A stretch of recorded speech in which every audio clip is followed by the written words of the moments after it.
Two deeply unquestioned assumptions in science, never questioned. The first is that matter is insentient, that matter doesn't have any awareness whatsoever. That's where things get stuck. That's where the hard problem comes from. We assume that matter has no consciousness whatsoever. And so the problem comes, how does consciousness come into existence then? Well, and here the twist is, the matter that we assume is unconscious is the model of matter which we have in the mind. We don't know what the physical world itself is like. We have this image in the mind of matter, and that's all we ever know. We think that image we have of matter is unconscious. And that's where I think all the problems come from.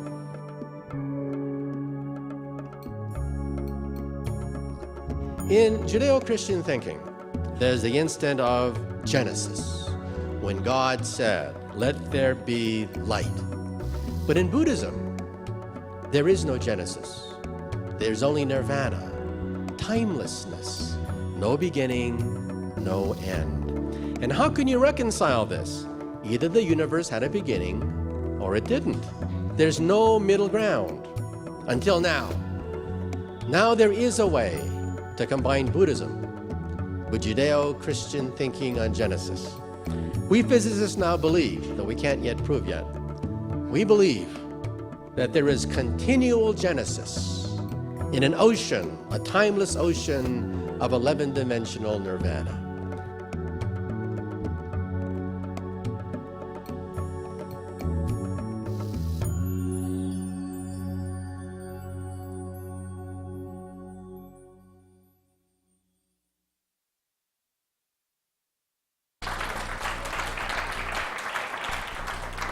Thank you. I'm a licensed psychologist, and I have a private practice as a psychotherapist. And I'm also a remote viewer. I have the Western Institute of Remote Viewing, and I have taught thousands of people how to remote view. And I've witnessed many, many interesting sessions in remote viewing on all different kinds of subjects, from the spiritual to the mundane. I currently have something I call the Warriors of the Heart program, which is a more holistic program which combines remote viewing with personal growth, particularly emotional growth. So what I'd like to present today is some of the interesting findings in remote viewing, and also how some of the sessions that I have done and other people have done has given me a little bit different picture of reality. What is the nature of reality from a remote viewing perspective?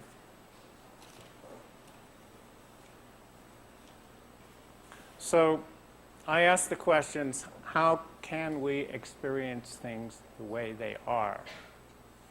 And can we experience ourselves the way we are? And I think those are profound questions, and the questions themselves have the power. It's not so much the answer you get, it's the question that has the power. Because when you ask a question like, can I experience things the way they are, then changes go on in the brain. Immediately, our brain on a non-local level seeks out vibrations of anything in this universe that has to do with that question. It could be conceptual, it could be people, it could be things, it could be event. But in my experience, when you ask a question, the brain, it's like the giant Google in the sky, so to speak, seeks those vibrations, and when then there is a resonance between us and whatever it is that we resonate to with that intention. And when the resonation is complete enough, there is an exchange of information between what we are seeking, what we are asking, what we are intending, and that which is out there which we are resonating to. And this is on a quantum level. So it's so that there is an immediate exchange. And this is a type of remote viewing. And this can also be called intuition, but it's the fundamental mechanism, the underlying machine that runs intentionality and remote viewing.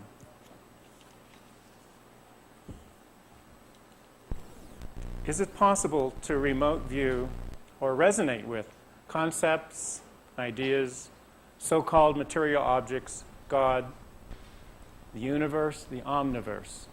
Is it possible? When resonation is great enough with targets like that, then there is no split between subject and object.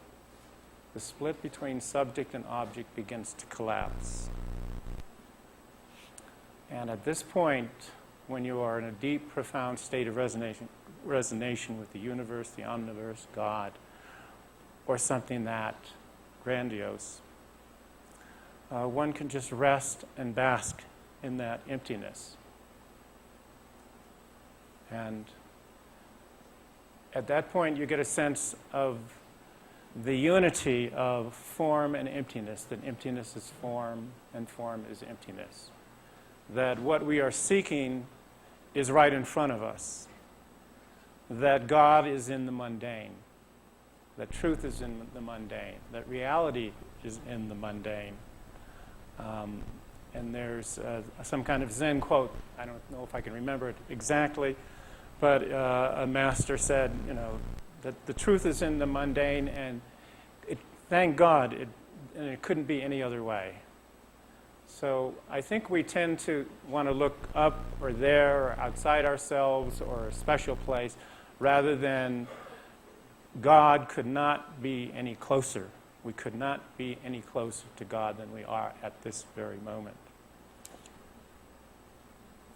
When you are in a state of resonation, the mundane glows vividly with connection and vibration. There is only suchness, which is not even suchness, because there is no word that can really begin to describe it. And this resonation also can bring about healing. It can bring about bliss. It can bring about resolution of psychological problems. And when we go there, it can also be done through meditation, and remote viewing could be thought of a way of meditation, or it can be blended with meditation. When we go there, when we resonate, when we lose our boundaries, so to speak, we can take some of this with us. So again, there is never a question, even in our deepest pain, in our deepest pain, that there is one consciousness and that God could not be closer. There is a problem that arises, and that problem is when we start getting impressions from our sense of resonation, from our sense of contact, from asking a question, we get so occupied with the meaning of what we're getting that we forget the functions of existence and non-existence. That is more of a fundamental way of resonating, a fundamental way of being, that we are creators, that we give existence to things, that we are part of existence. And we get caught up in giving meaning and giving overlay, using thoughts, using beliefs, using all sorts of ideation. And we mistaken that for the real thing. We mistaken the word for the real thing. So we lose touch with our ground. We lose touch with our function as resonators. In reality, there are no things out there. In fact, in reality, there are no nouns. And that's one of the tricks of remote viewing. If you're remote viewing and looking for nouns, things out there, then you will cease to remote view. Because in reality, there are only processes. There is only one continual flux and process. And you can distinguish different ones from the other, but there are no nouns in reality. There are no things out there. So to remote view, you have to let go of nouns. You have to let go of things. You have to let go of labels. You have to let go of your left brain to some degree. Also, to perceive the way things really are on all different levels of creation. This also requires something that I and other people have called radical honesty or brutal honesty. I like the word radical honesty. Because to approach a question, to approach a genuine inquiry about something, one has to be radically honest about it. And when one reaches a place of radical honesty, changes take place in the brain. The brain functions differently. It frees us up to see what is real and to face what we need to face. So, another way of looking at this, now Peter Russell yesterday talked about what we perceive and the mind stuff, and is it really real, is it not? There's another theory of perception that I remember when I was taking perception in college, sensation and perception course, based on a theory of resonation, that actually when we are seeing a color, when we are seeing a shape, when we are seeing a line, when we are seeing a person, our neurons are actually resonating. So that when we see red, we are actually resonating in our own nervous system, red. So in that sense, we are seeing what is really out there because we are resonating with it. The same thing, again, happens on a non-local level. And the problem is we mistaken the out there is actually really in here. In other words, as Peter Russell said, we're forming an image in the back of our visual cortex, and a sense of out there is really in here. However, that breaks down when you start to resonate with non-locally. Then the out there becomes the out there. There is no difference between the in here and the out there. So I just wanted to run that theory of perception by you, that all perception is, even physical perception, is based on a form of resonation. And when we are totally resonating, then we are much more likely to be in touch with what's really going on.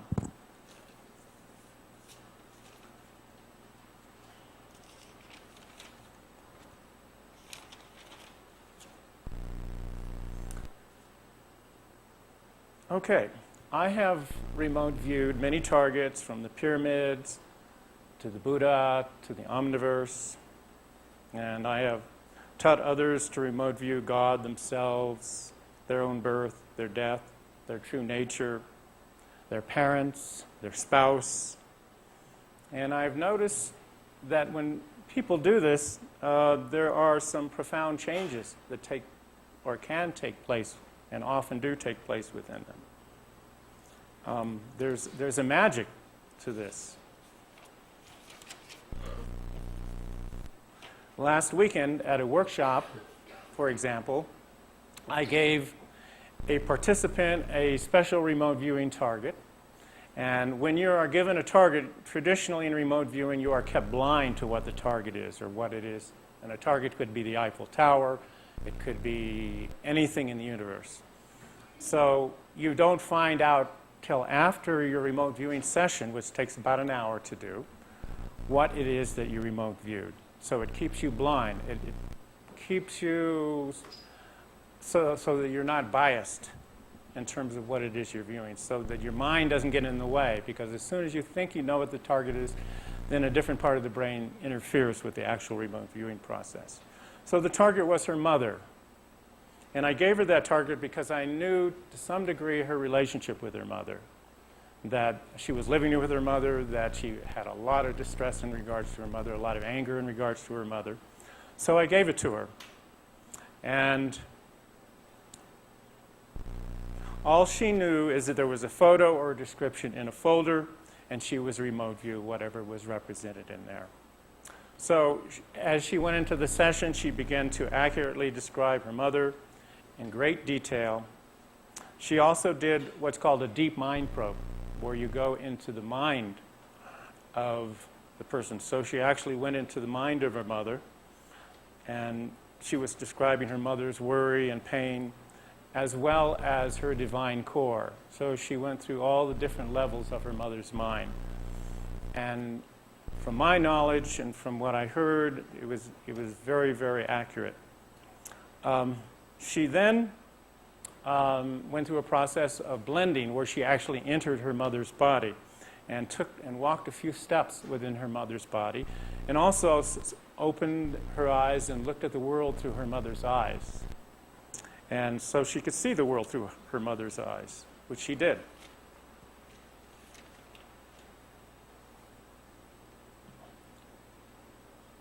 After that, I made sure that she backed out, that she separated from her mother. That's an important part of the remote viewing process. And at that time, I had her describe the relationship between this person that she was remote viewing and a secondary person, which was actually herself. So she proceeded under blind condition to describe a relationship between herself and her mother. Still clueless. So I asked her, as she did this, do you feel compassion for this person that you're viewing? And she says, oh yes, very much so. And I could tell that it was very heartfelt. And she sensed the struggles that both these people were going through.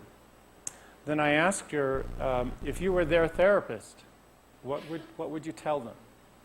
And she proceeded to tell them very clearly what she thought and what she recommended, and that the main thing she was saying is that you are not alone, that you're not alone. And again, her expression was free of her defenses, free of her biases towards her mother, because she did not know who it was that she was viewing. So she could sort of liberated from all that baggage. Then I asked her to raise herself to the highest level of consciousness or godliness or clarity possible, and to speak to them from that point, which she also did.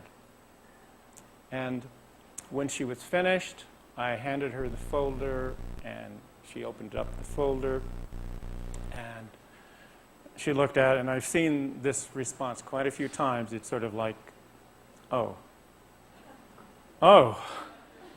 And then at that time, she just broke into tears. And she sobbed for 5 or 10 minutes, and at that time, I just comforted her and said it was okay, and tried to give her space to feel some of these feelings that she was feeling, and to begin to assimilate this new perspective. Part of remote viewing is learning to see through new eyes. So she had seen her relationship with her mother through new eyes. And from what I have heard, her relationship in the last few days with her mother has changed radically.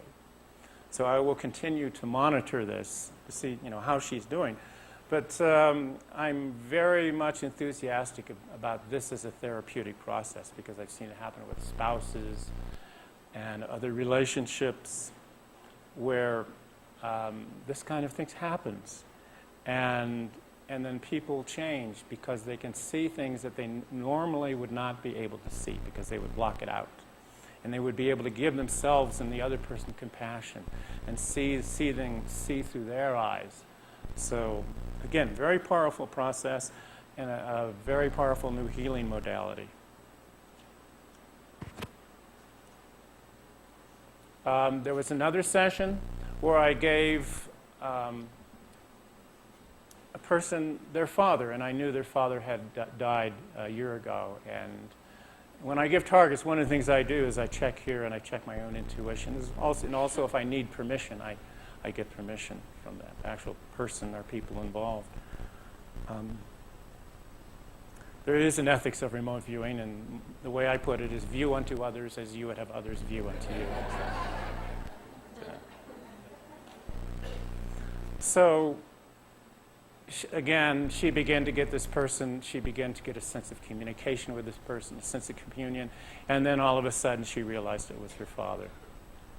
And she had had so much unfinished business because with him, she did not get a chance to say goodbye, she did not get a chance to really process it. So this opened her up to her father again. She could begin to resolve the stuff with her father, to express some of the things on a non-local level with her father.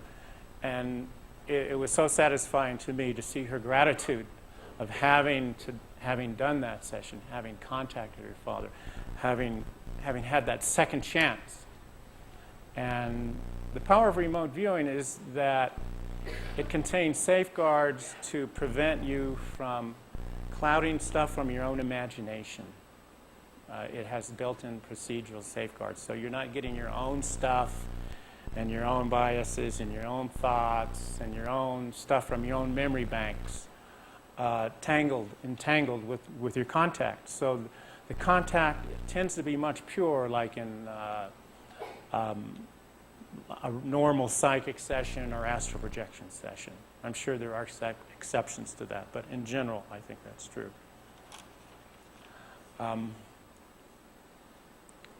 While remote viewing the Buddha, I have seen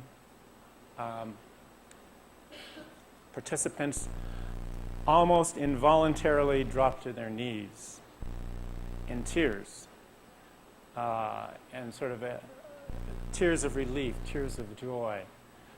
The sense of never having experienced unbound and unconditional love for the first time in their life. So people can experience things that they've never experienced before, things that they never got from their parents. So it opens up a new part of themselves. It allows them, again, to see the world through new eyes. I've also seen people become actually intoxicated with the Buddha energy, absolutely in a state of bliss and intoxication from this state.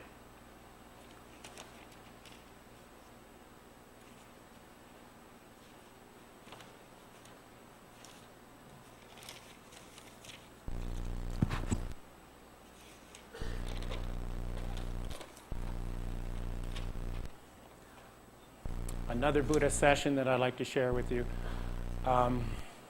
Often as a group, sometimes half the group can be in tears when they're all remote viewing the same target together. Again, they're all sitting at the same table, but nobody knows what it is they're viewing.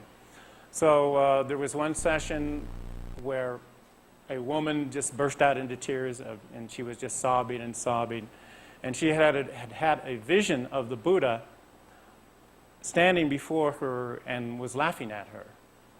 So, and the Buddha spoke to her and said, "You finally got it." And she had drawn this beautiful, exquisite drawing of the Buddha sitting cross-legged.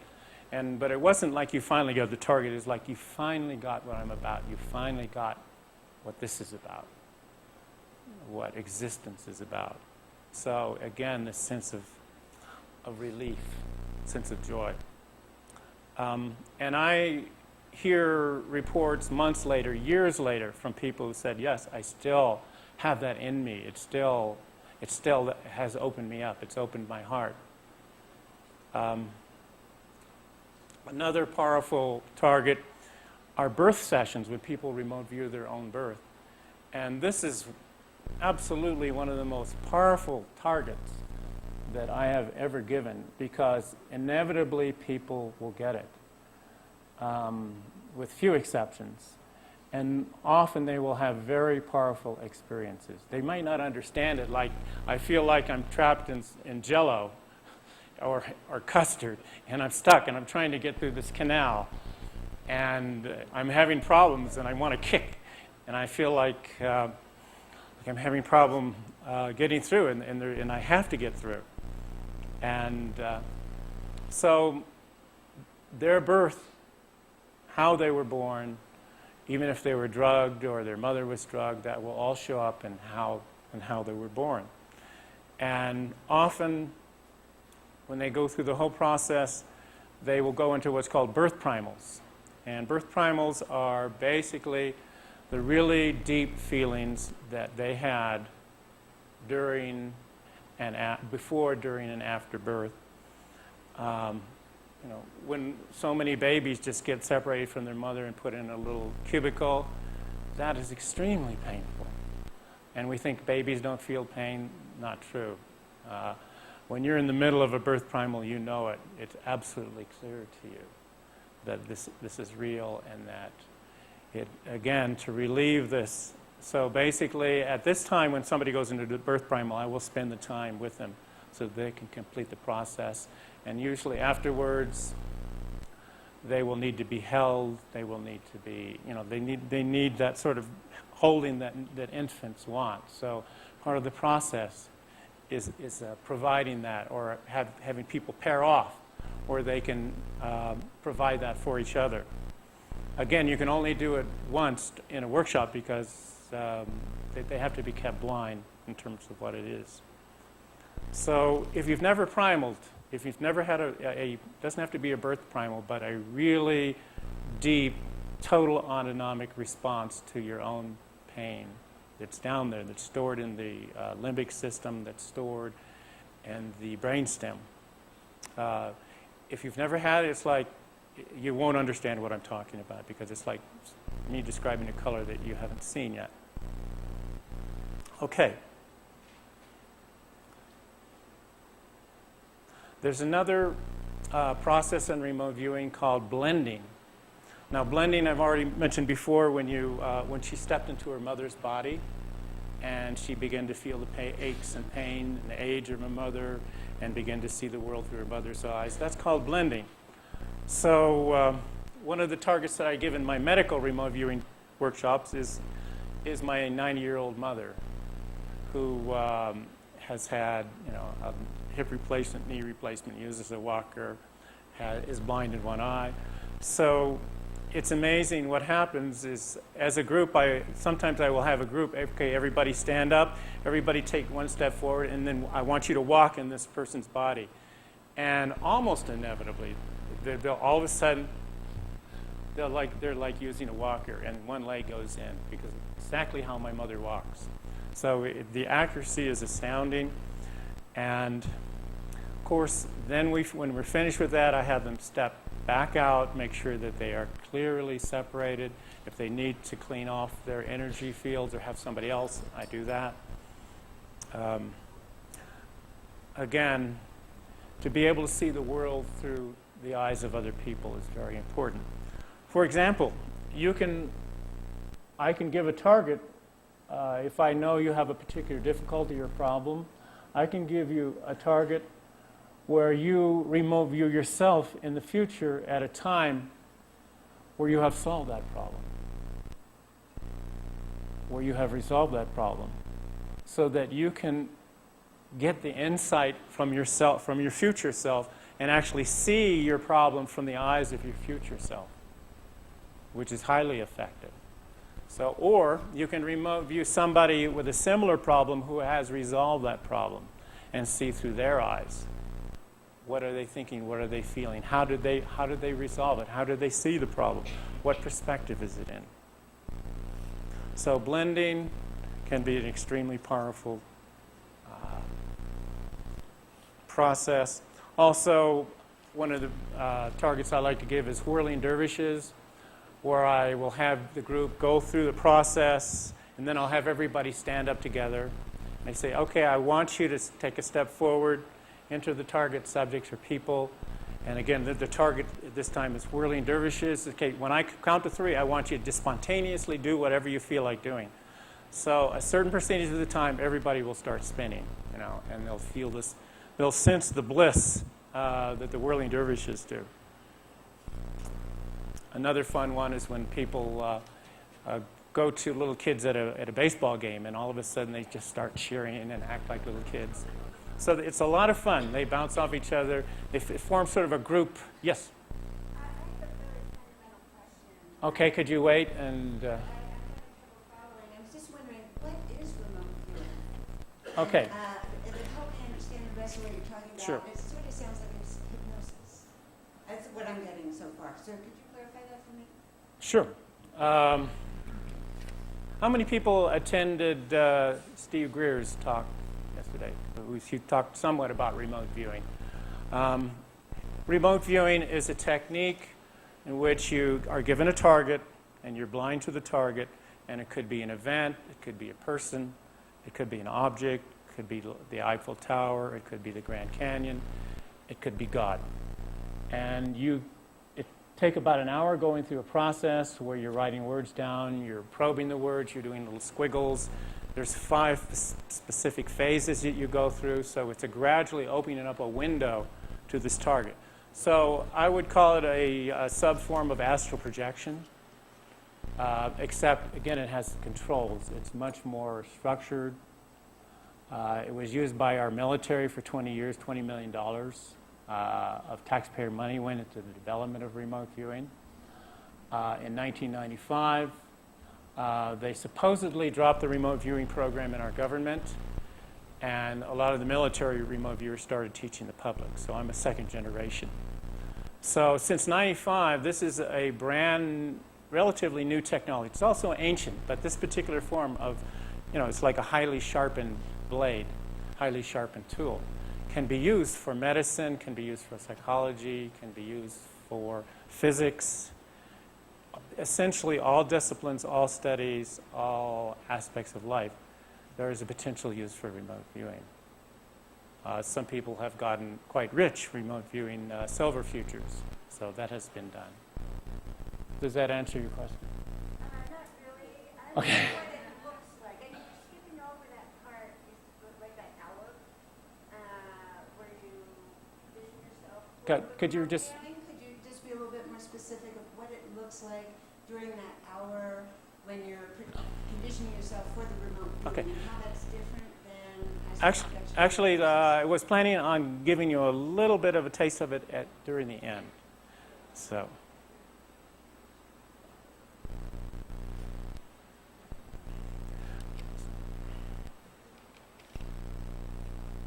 Okay. You ready now? You want a remote view? Okay, I'll tell you what I'll do. I will take a target out of my bag, put it in a folder, and then you can basically see if you can get impressions on it, and I will show you what it is after this session. So give me a moment. I'll be right back.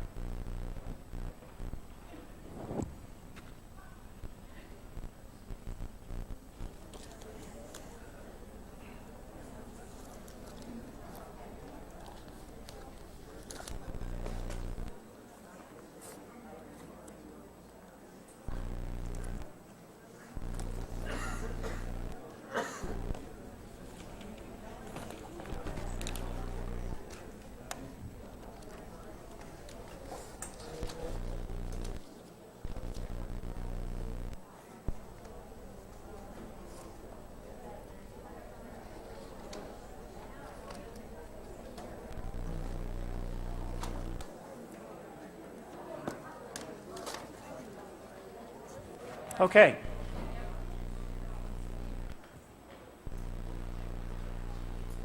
I have a target that's represented in here. What's in here is not really the target, it's just a representation of the target. It could be a photograph, it could be a description.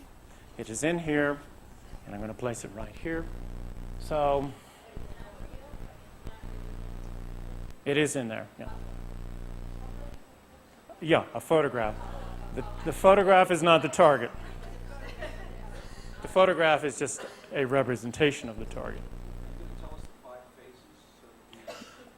Basically, I'll just give you some hints.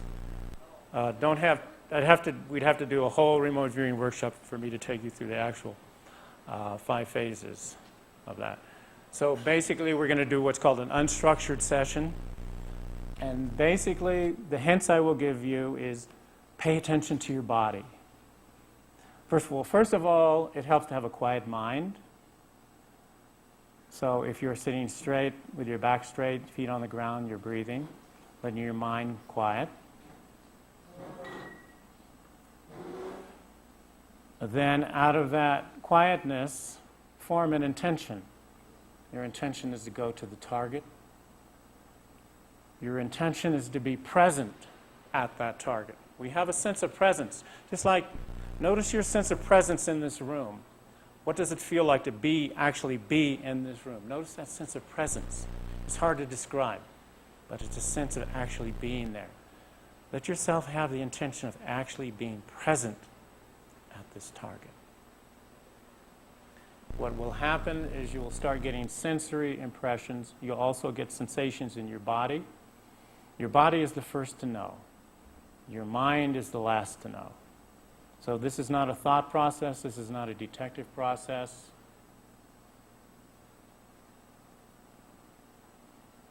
It's an experiencing process.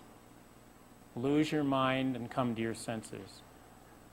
The impressions you're going to get are not going to be, full Technicolor detailed images. They will be fragmentary and evaporated. They may last a 16th of a second.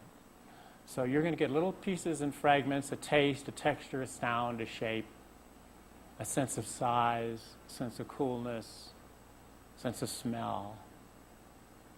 And you'll get a sense of energetics. So just pay attention to those things.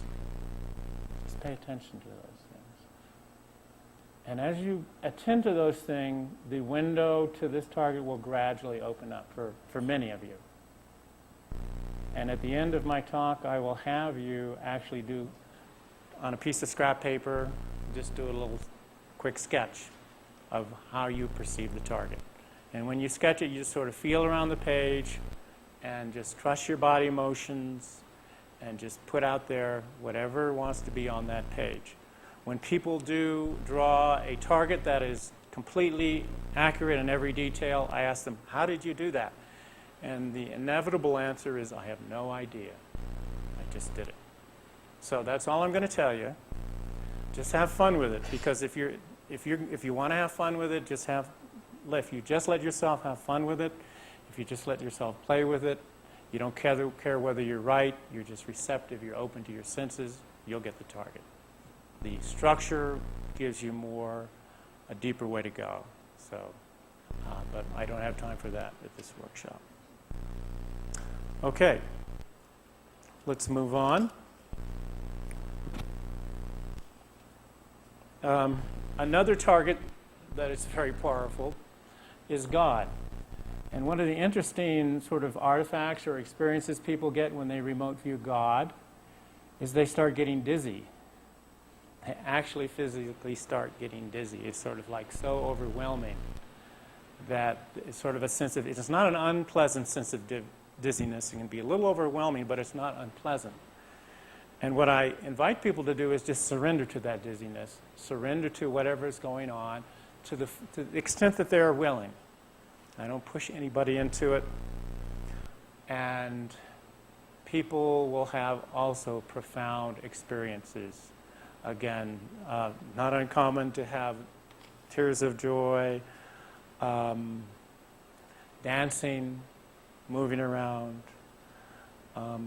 Also, a target like God has sort of a restructuring effect, because it's sort of, as you surrender to this, it sort of breaks up your own mental structure, your old mental structures, your old beliefs, your old stuff that you hang on to, because as you're in this energy, nothing can really maintain its normal form. It has to change. So it sort of breaks you up so that you can reform in a different shape, a different form interiorly. So in a way, it's cognitive, emotional, and spiritual restructuring.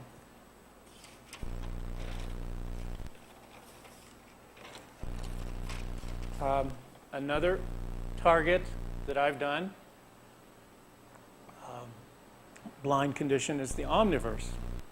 The omniverse is one step above the universe. The omniverse is everything in all universes, basically. So if I'm going to recall my experience, I was picking up some kind of crystalline type structure, but it was not just like a crystal. It was multidimensional, hyperspace, In other words, the crystal was not an ordinary time-space, but it was a sense of crystalline structure. Several crystalline structures, sort of an array of crystalline structures, and which was vibrant, alive, multidimensional, and then almost like little nodes of consciousness also embedded at different points in these structures and around these structures. And then there was a sense of this flow, and maybe that was the main thing that I was getting, that all was flow. Everything was flow. There was nothing that was not flow. And the flow was it.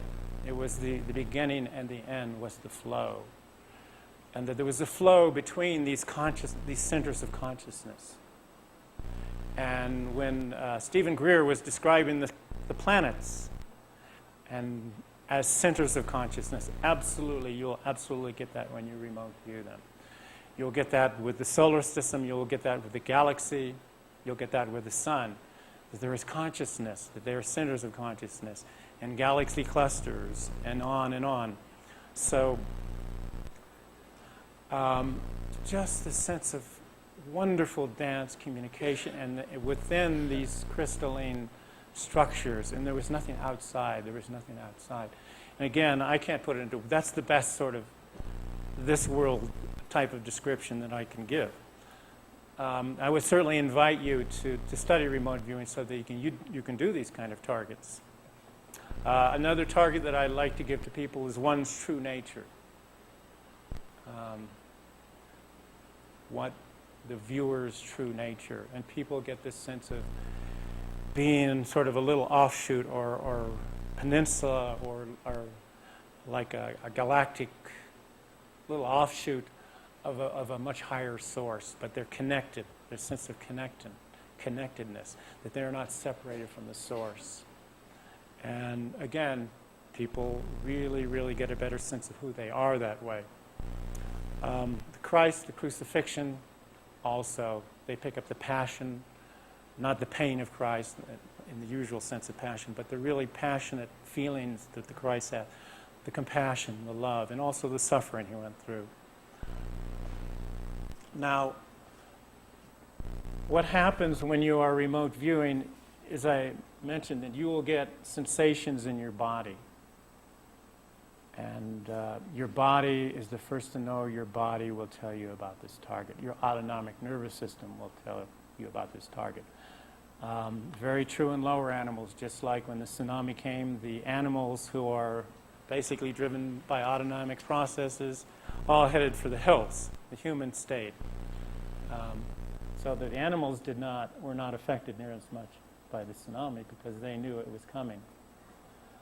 Which reminds me of another little story. A couple of weeks ago, I was soaking in hot springs with my wife, Ivy, up in Canada, and I turned to her and I said, I got this feeling in my body, and I said, something just happened to the Pope.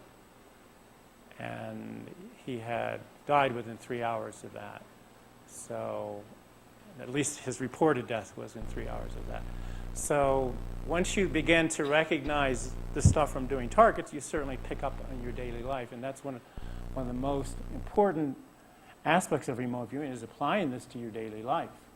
Not only to remote view life-changing targets, but to really trust those inner, what I call truth buttons, in your body that are telling you something is going on, what's true about something. And again, tying truth buttons in with radical honesty. The more honest you can become, the better remote viewer you're going to be. The more you're going to be able to see things the way they are. And part of honesty is realizing that, gee, I don't know how to be honest. That's the starting place. That, gee, I thought I knew how to be honest, but if I really look, gee, I'm not sure. This is sort of new. I've never asked that question. And really being that honest, to really recognize that you don't know how to be honest sometimes in a certain place. Because we weren't allowed to be honest as children. Very few of us were really allowed to be honest as children. Okay, these truth buttons, they're sort of like a tingly sensation, a sort of an excited sensation, almost like a fearful sensation, but not without the fear. But you'll feel the adrenaline. Sometimes I'll feel it in my arms and my fingers. this tingly, but you have the feeling that this is not from me. This did not come from me. This came from some kind of resonance with something else. And you begin to recognize, and it's, of course, everybody will have different truth buttons. They'll experience it in different ways. And if you pay attention to your body, for example, one woman was trying to describe the target this way, and basically her body knew what the target was. The target was a Ferris wheel. So she was trying to describe it this way. Her very next target, she was trying to describe the target this way. The target was Mother Teresa praying. So she was not aware of that. So the more you pay attention, the more you involve your body in the remote viewing process, the better remote viewer you will be. So if you talk like an Italian when you're doing a session, you'll get much better target contact. And some of the military remote viewers actually consider remote viewing a physical discipline, like a martial art.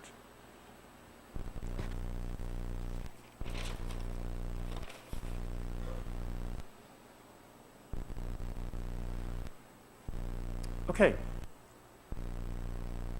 I'll give one more example. This was a woman who was manic depressive who remote viewed dolphins.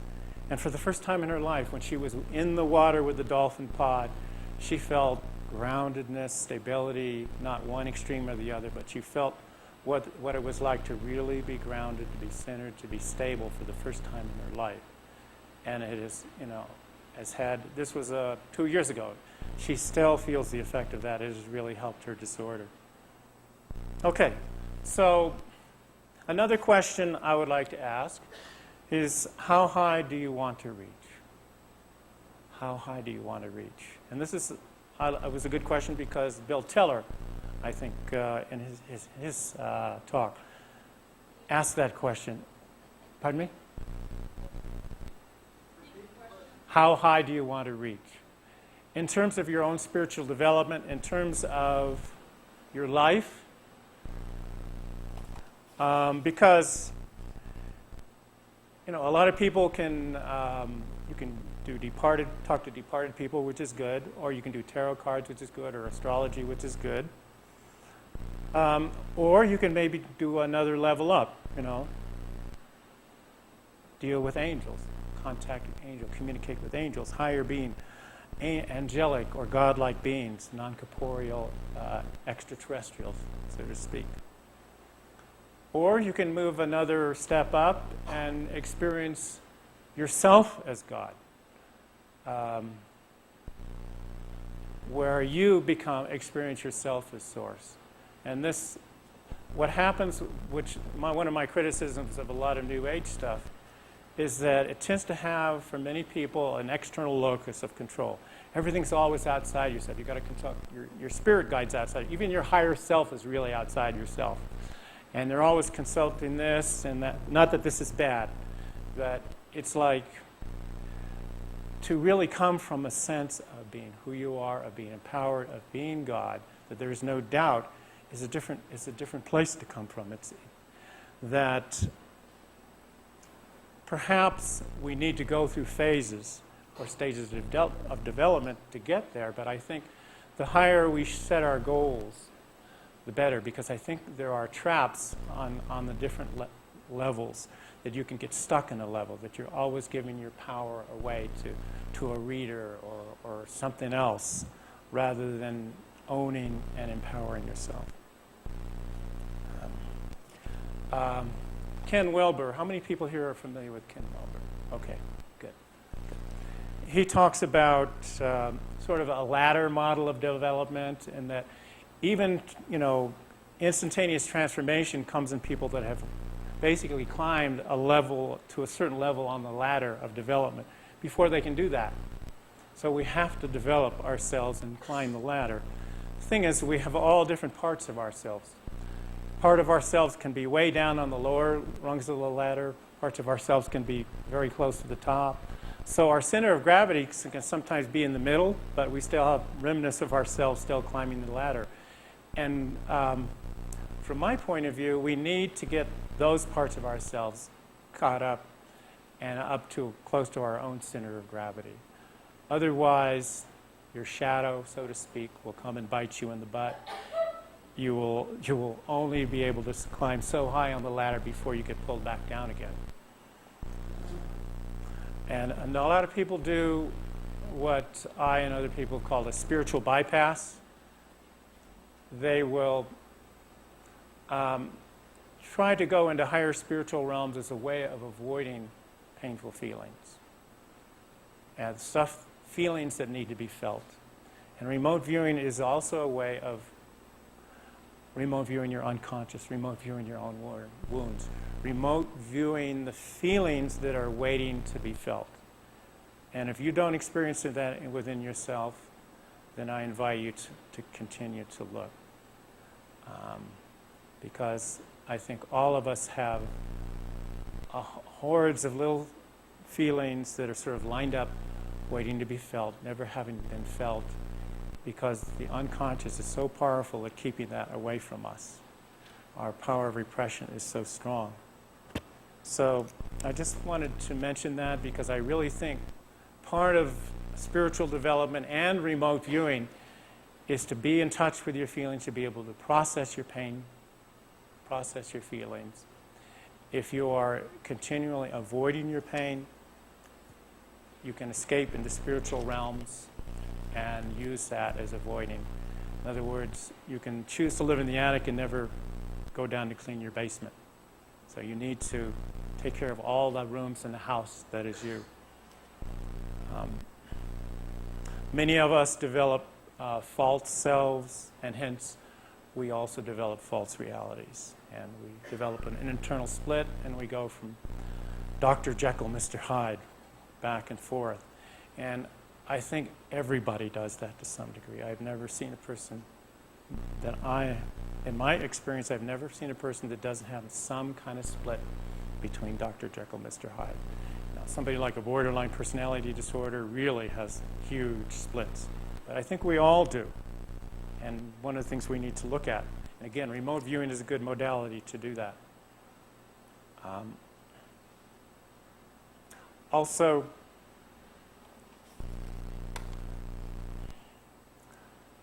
the idea that we use thoughts and beliefs as a way of raising our level of consciousness. And also our experience, and so on and so on.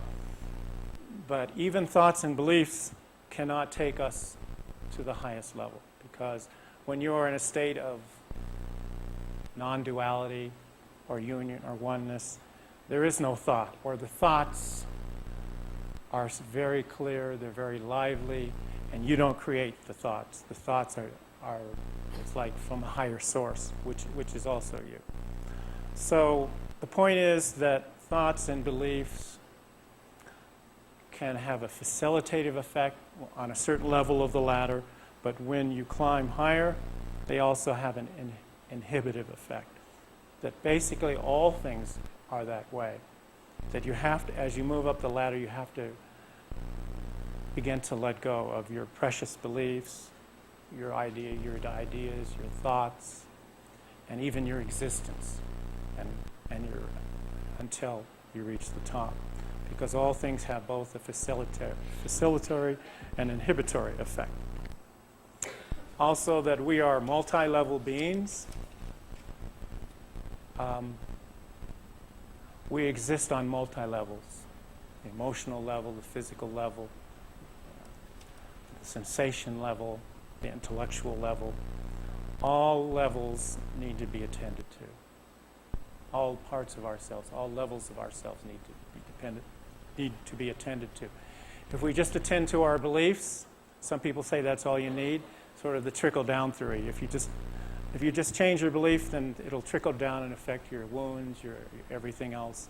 And the primal people are the exact opposite. If you do the primaling and experience your wounds, there's sort of a trickle-up effect where your thoughts and beliefs will change. Both are true. Both are true.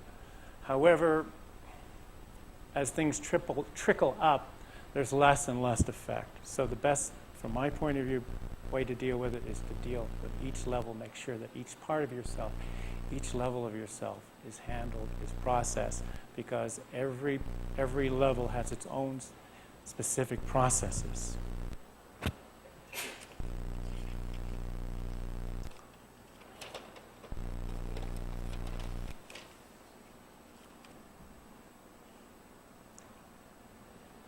So I think as one does things like meditate, remote view the nature of the universe, remote view oneself, practice meditation, get this sense of unity, oneness, that illusion begins to fall away. Also, as we process our pain, as we process the stuff that never got finished, we begin to move up the ladder. And I'd like to, before we go into questions, I'd like to end the lecture part with a quote from Ken Wilber, which I very much like, which describes the state that I've been trying to describe and have experienced, of resonation with the omniverse, resonation with God,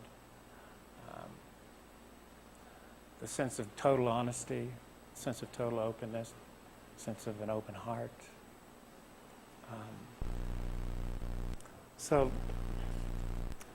And also the state of non-duality. So, in the end, we will find, I believe, the inherent joy in existence itself. A joy that stems from the great perfection of this and every moment, a wondrous whole in itself, a part of the whole of the next, a sliding series of wholes and parts that cascade to infinity and back, never lacking and never wanting, because always fulfilled in the brilliance that is now. The integral vision, having served its purpose, is finally outshined by the radiance of a spirit that is much too obvious to see and much too close to reach. The integral search finally succeeds by letting go of the search itself, and there to dissolve in a radical freedom and consummate fullness that was always already the case. So that one abandons a theory of everything in order to simply be everything. One with all in the endless awareness that holds the cosmos kindly in its hand. And then the true mystery yields itself. The face of spirit secretly smiles, and the sun rises in your own heart, and the earth becomes your very own body. Galaxies rush through your veins, while the stars light up the neurons of your night. And never again will you search for a mere theory of that which actually was your own original face. So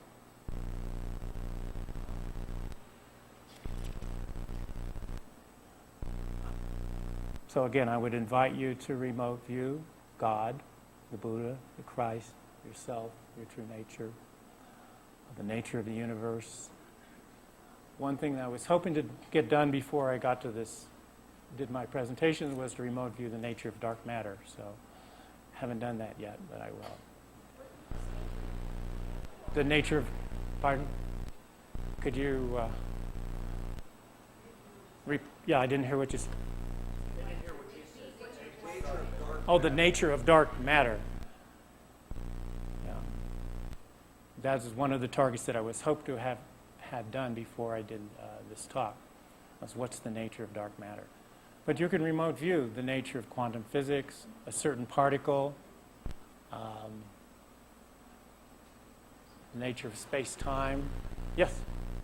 We know how you got into this initially. Clearly you have an advanced degree in psychology. Probably this wasn't included in your education. How did you get introduced to this?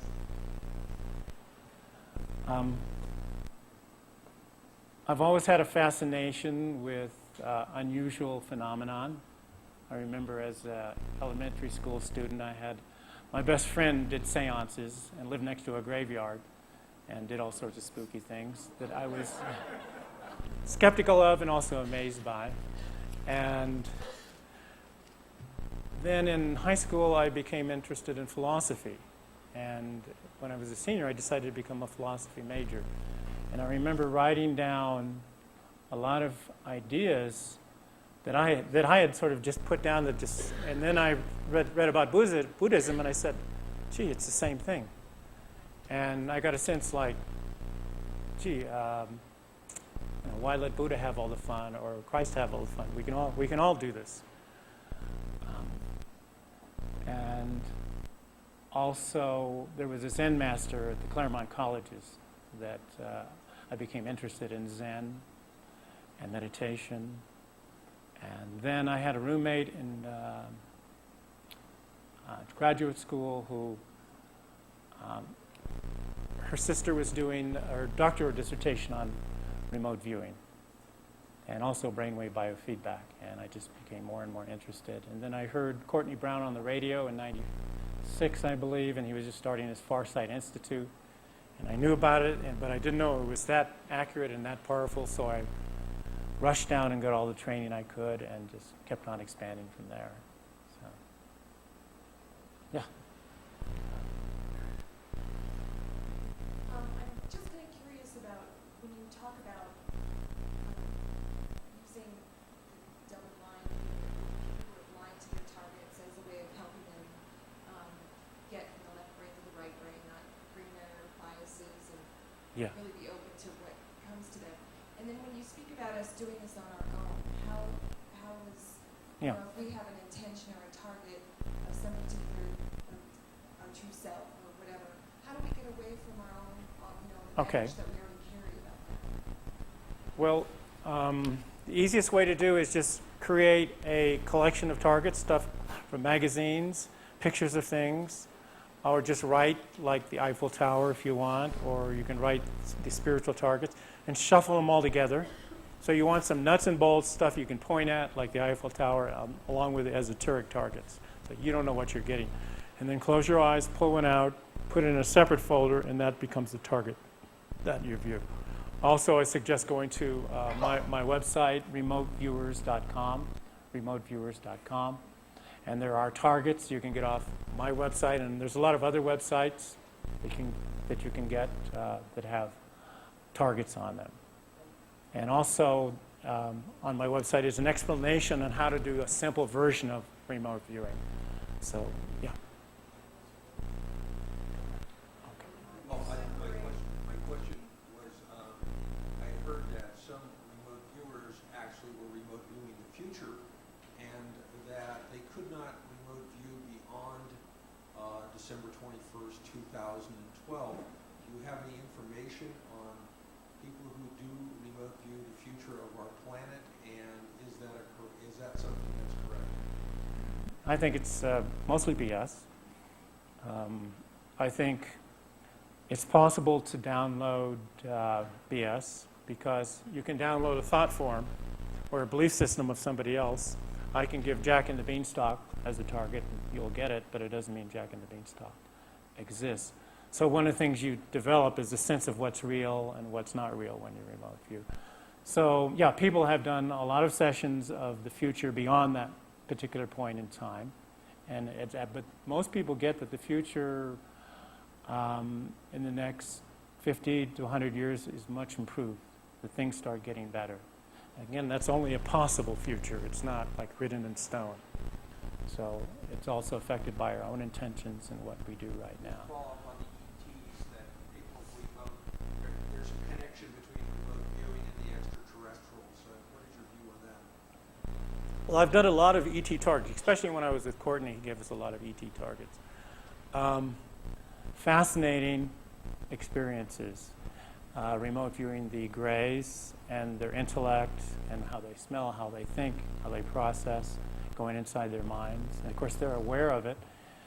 I'm not going to say they exist because I can't verify that they exist. Because again, it is possible to download a thought form, a belief system of somebody else. So I don't really want to go into too much detail on ETs, except they are fascinating targets. So. I was just wondering when people were connecting with your mother, if she felt that connection anyway, since it was a whole class of people. People can detect being remote viewed, and I had one person in a workshop that was being remote viewed. He just drew this giant eye with energy coming from it, and they was sort of looking at him. Most people get a sense of like generally being scanned. It's very gentle, and it's done, the way I teach it, it's done very gently. Again, if you feel like, if you're a viewer and you get a sense like you're not welcome there, you back out. My mother did not pick up anything. I think as you get older, it gets a little harder. And there is an age correlation that I found out. The older you get, usually the harder it is to get target contact, with lots of exceptions, though. Okay.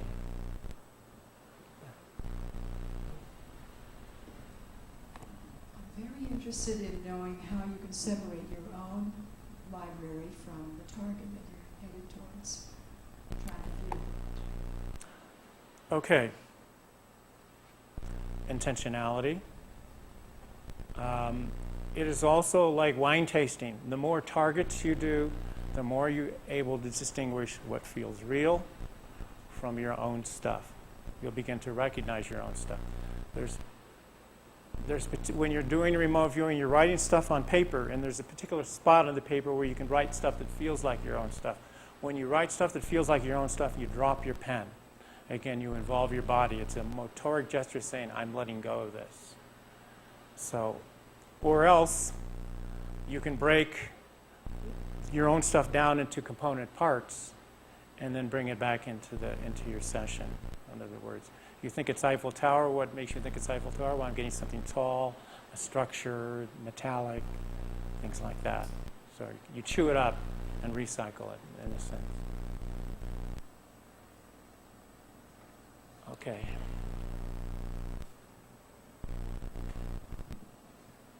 I'm wondering what's involved in training for this, and Okay. how long time it takes, where it's done,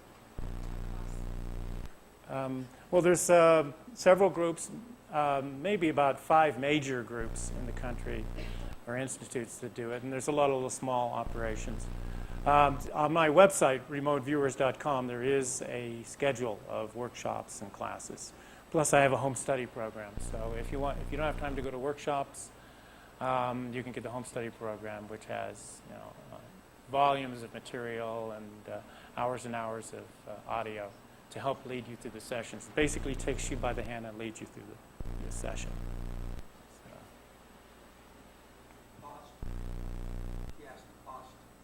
Oh, the cost? $390 for the home study program. The workshop's about the same price. Where are you located? I'm in Seattle, but I do workshops all over the country. Okay.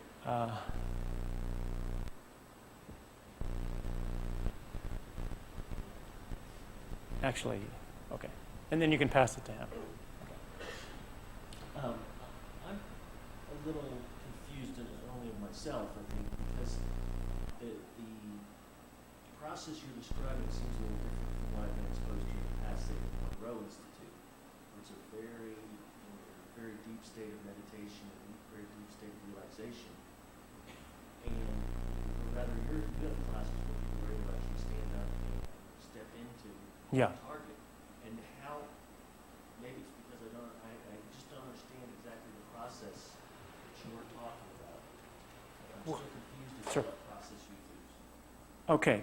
Well, my process has as its basis the original military protocols that were developed in the military, because they put millions of dollars to refine that. And a lot of military people say, if it ain't broke, don't fix it. However, remote viewing is still in its babyhood. In the future, we will see viewers that can do things much more powerful than the viewers are doing now.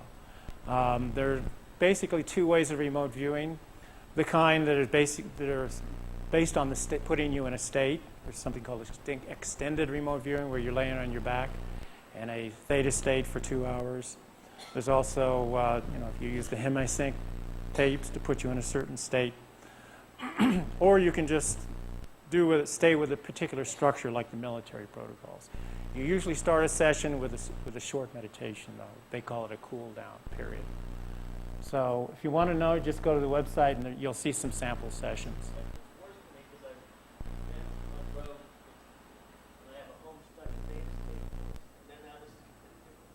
There's all different ways to remote view. But Skip Atwar at the Monroe Institute basically refers people to me to learn my style of remote viewing because he likes people to learn all different styles. Yeah. I think you answered my question. I was going to ask you about theta state.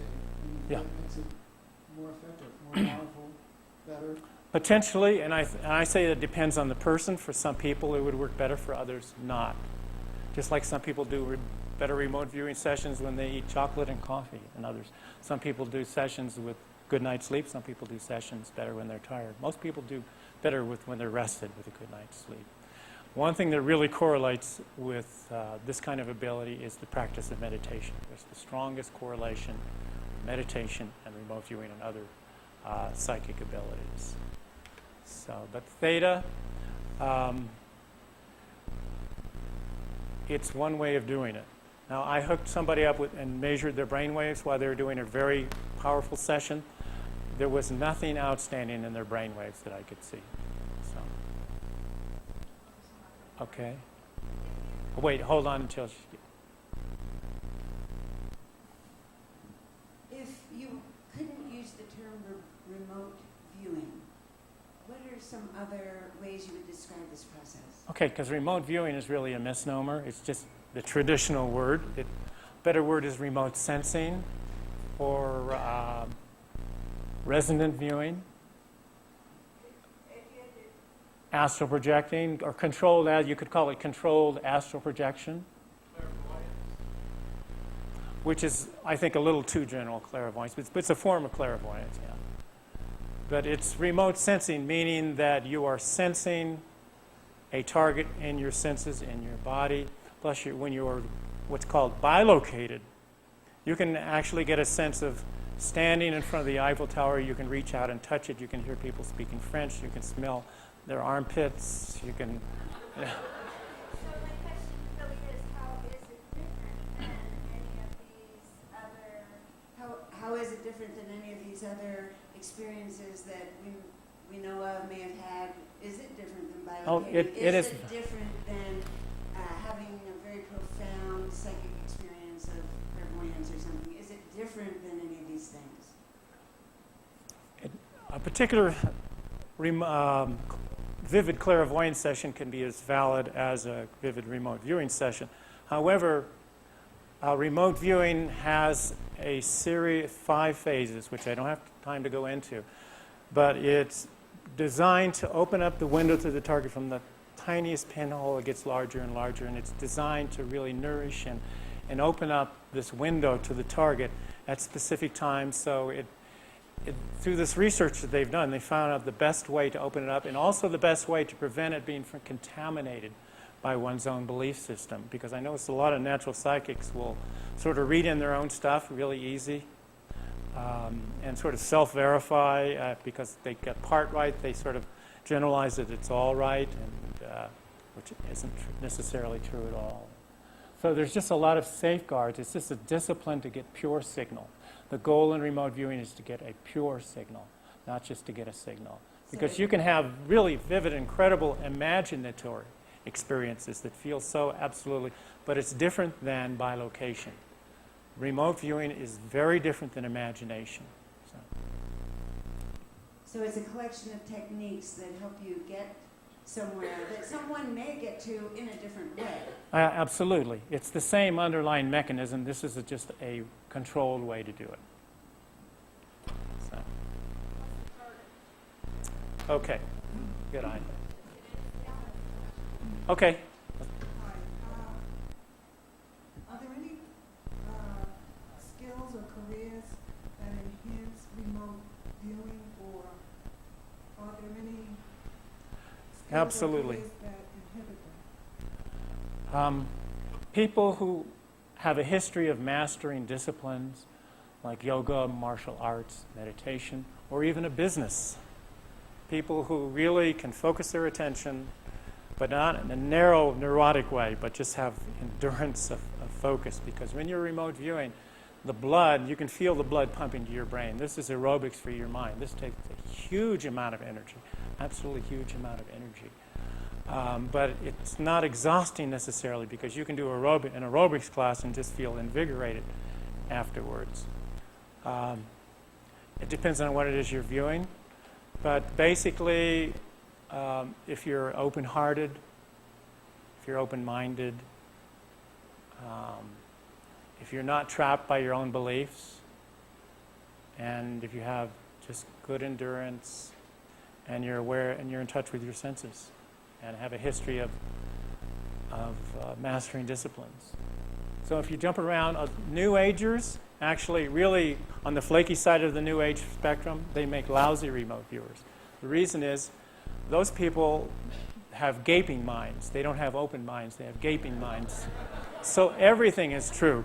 Everything is true. They take it all in as true. Like, they don't question everything. So there's no discrimination. So remote viewing is a process of discrimination. It's wine tasting. This feels real. This doesn't. This is coming from out there. This is coming from my own stuff. Yeah. Yeah.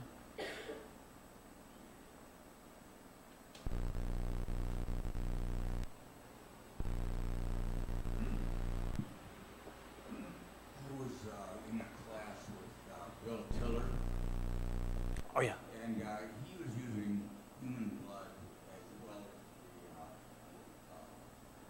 chemistry of the heat, which is a plant. And remotely, these 300 miles away, there was a sympathy between his studies. In remote sensing, if you are a total human organism, or maybe you have a soul brother that's 3,000 miles away, have you, in your experience, encountered studies that humans at that distance can experience what the other human is, particularly if they're in traumatic experiences, being dying? Yeah, absolutely. But I don't think that's particularly remote viewing. I think that's the ability that we all have. Many people have experienced that. Remote viewing would be a way of sharpening and specifically focusing on that particular person to see how they are. And it would also enhance that ability. The more remote view, the more you develop this discrimination, the easier it is to pick up on your intuitive senses. And okay, so first of all, just take 30 seconds to do a quick little sketch of the basic shape of this target.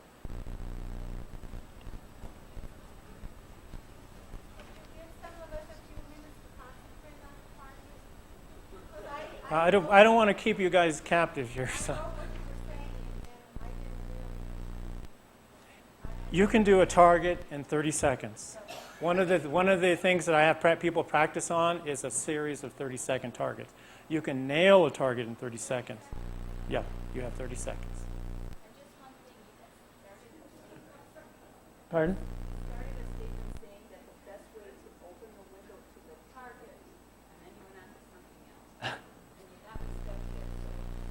Stuck in the window, eh? Well, the best way to open up is this series of procedures that you go through, this structured remote viewing, called controlled remote viewing, which involves just writing in a little squiggle, probing the squiggle, getting particular qualities like how hard, how soft is it natural, man-made, artificial, energetic.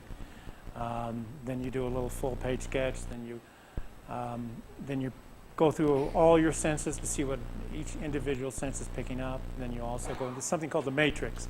Everything is to get you to the matrix. That's when the real remote viewing starts. And I don't have time to tell you what about the Matrix, except that they had to make a movie out of it. It was so good. It's different than what's represented in the movie, though. Okay, ready? Okay, so.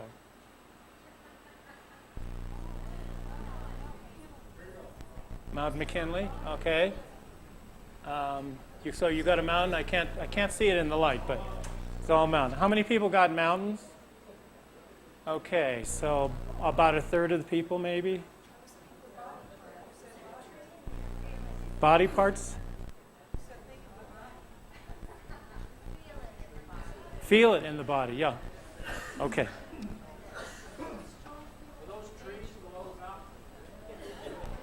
It's 10 minutes left. What? 10 minutes, okay.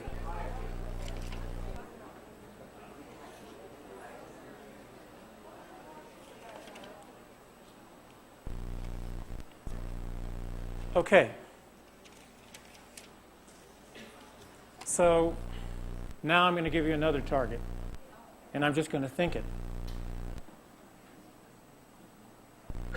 And I'd like you, on an individual level, describe the impression. So somebody might say color, another person might say a texture, somebody might say a luminescence or energetic or shape, and I'll give you feedback on it. So this is sort of a group process. Remote viewing is not usually done this way, but it's sort of a fun way to get your feet wet, and you can actually get some profound experiences this way. So I have a target in mind. So take a moment, let your mind clear.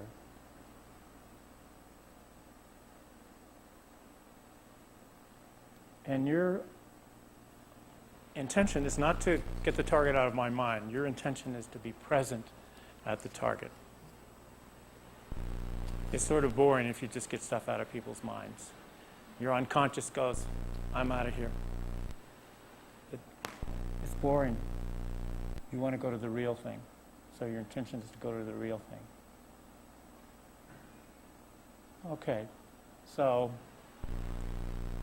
begin to give me some sensory impressions, also emotional impressions. So the body is the first to know, which includes sensations in the body, then the senses, taste, texture, temperature, sound, smell. Then the heart, the emotions will lead you to the target. And again, the last to know is your thought process, your cortex. Okay, who wants to give me some impressions? Okay.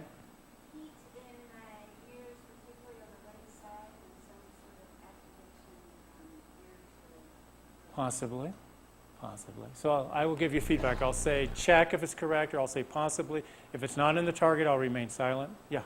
You don't have to raise your hand. Go ahead. Check. Okay, check. Sense of upward movement and joy, and somebody said watery mouth. Watery mouth. I'd say possible. Possible. Blue, possible. Cold, possible. Yeah. Pardon me? Waveform. I'd say check. Check. Check. Check on round. Check on sacred symbol. Possibly on hunger. What? Unknown. Pardon me? In a sense, check. I can't hear you. Possibly, in a faint sense. A tunnel. Sorry. Anybody else? Okay, move to. I'm going to give you what's called a movement exercise. Move to the target subject and describe. And a subject, it means a being, a person, could be an animal, it could be a person, it could be non-corporeal, but it's a subject is somebody that's something that has consciousness, that's pretty discrete and substantial. So move to the target subject or being and describe.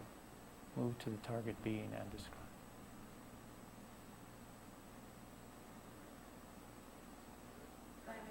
Pardon me? Okay, now what you avoid nouns. So that's one of the rules of remote viewing. You avoid noun. Now, if you want to use a noun, you could say Earth-like. Turn nouns into adjectives.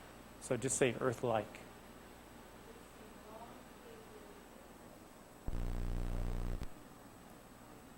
I can't hear you. I'm sorry. Elongation and moving out. And opening. I'd say check. Elongation and opening out. Check on cosmic.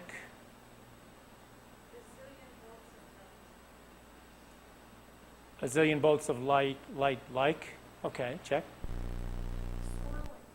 Check. Okay, move to the center of the target and describe. Move to the center of the target and describe.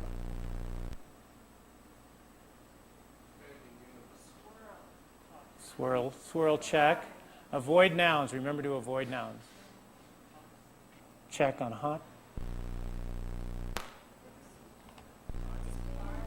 Expanding, check. Now, since you're getting feedback, you're being led a little bit, which is not good for a controlled, but usually, again, it's done under blind conditions. Continue, and I'll tell you, we'll go for another minute. Pardon me? Infinite space like. Okay, check. Pardon? Like. Okay. Move to the very center, very center of the target. Pardon me? Okay, check. Okay, check. Listen to your senses. Okay, what emotions do you perceive? What emotions? As you move to this target, what emotions do you perceive? Check on peace. I can't hear you. I still can't. Fast? Speed? Unknown. Unknown. Possible. On speed.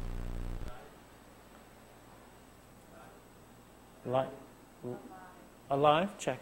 Okay, now what I'd like you to do is just write be faster than you can think some word soup about this target. Just stay with any kind of sense of target contact and just write some word soup about it. Just write it before you think. In other words, this is pre-thought material. So write all the pre-thought material that you can in the next few seconds. Just write it down, even if it doesn't make sense. And just any sense of target contact that you have, just try to put it into words, but before you can think about it.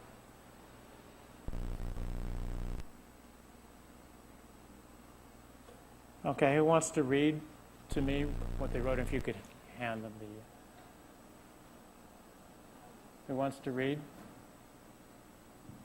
Galaxy, star, brilliant, light, swirling, expanding, inspiring, uplifting, union. Okay, very good. Anybody get stuff similar to that? Similar to that, okay. The target I was thinking of is God. So, can you imagine, under blind conditions, spending an entire hour or hour and a half focusing on this so that your sense of target contact is like 70 times or 100 times the contact that you had now, so that it just took over who you were, expanded, and you totally surrendered to that. You can't be a remote viewer with a been there, done that attitude. Sometimes I get people that attend workshops that have had really remarkable experience. But God, reality is something that has to be discovered new each time. Just like a river, you can never step in the same river twice. You have to see things new each time. You can't, otherwise you're just going into old ideas. So you have to discover what is moment to moment. It's new every time. And if you get like been there, done that, then what you need to do is look at your own structure, your own internal structure, possible rigidities and just let go and see what you can find that's new. Because the truth, the moment is new from moment to moment. And again, remote viewing is one way to do this, and it's also in its babyhood. People like you who want to learn this discipline and find new uses for it in medicine, in spirituality, to go where no one has gone before, to take it to new levels. Again, how high do you want to reach? Is it possible to go beyond where anyone has gone before? Is that a possibility? Is it possible to see things in a light that you have never, ever seen before? So with that, I will leave you with that thought. And again, I invite you to be warriors of the heart and explorers of yourself and the universe with this new tool. Thank you.